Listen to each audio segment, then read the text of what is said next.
မောင်လူတွေရောက်လူရောက်မြင်လူငယ်တယောက်ရမနှက်ခင်းမျက်လုံးဖွင့်ကောက်ထိုင်လိုက်တာနဲ့ချလိုက်မိရဲ့သက်ပြင်းတရက်ချင်းကုံဆုံးလာခဲ့အချိန်တန်ခင်းအခြေအနေမျိုးစုံကြောင့်ကိုယ့်အိမ်မှာကိုယ်တိုင်ပြန်ပြီးတက်နေကြုံလာသမျှရာယုံစရာဘဝမှာပြုံကကြလာတဲ့စောက်ဒုက္ခတွေနဲ့ငါနဲ့ခုံကလှုပ်ရင်ရှာရင်အရှုပ်တင်နာရှင်မနှက်စာကောက်ဆွဲတစ်ထုပ်ကိုရင်သွေးပူရဲ့ထဲကပြုတ်ရင်စားရင်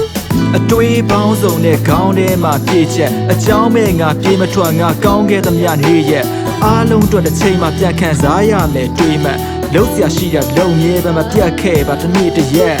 ဟောက်ပြန်လာတဲ့ရာသီဥတုခင်းတဲ့လူရဲ့စိတ်တွေစိုးကျင်တိုင်းစိုးခဲ့ပြီးအခုထိလိုက်တဲ့ငါတို့ရဲ့အတိတ်တွေအရေးချေမဲ့ပိတ်နေခဲ့ငါတို့ကကိုယ့်ဘက်ကိုယ်ပဲရက်တဲ့လိတ်တွေ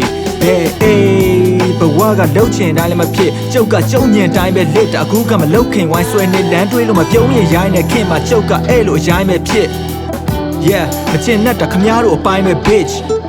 စိတ်အစင်မပြေသမျှဘီပေါ်မှာချရေးတန်ရောစင်နဲ့အချစ်မရှိရင်အေးချမ်းမဲ့ဘဝလေးနေကြပန်းတစ်ပွင့်ကိုဆွဲလန်းပြေးနှံခဲ့ရလေပျော်ရွှင်မှုကရလိုက်ပေမဲ့မသိတလို့ပါခဏလေးစိတ်ဓာတ်တွေကြားတဲ့နေရက်တွေ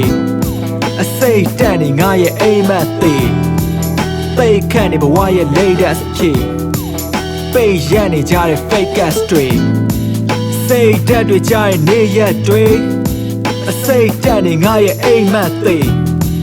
ပိတ်ခန့်နေဘဝရဲ့ latest ဖြစ်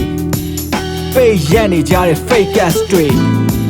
စိတ်လက်ကိုမီးလို့ခွာရှိုက်ချွေးသိတ်တို့ဒီအစီကိုငါမကြိုက်စေးလက်ကိုမီးလို့ခွာရှိုက်ချွေးသိတ်တို့ဒီအစီကိုငါမကြိုက် Stop it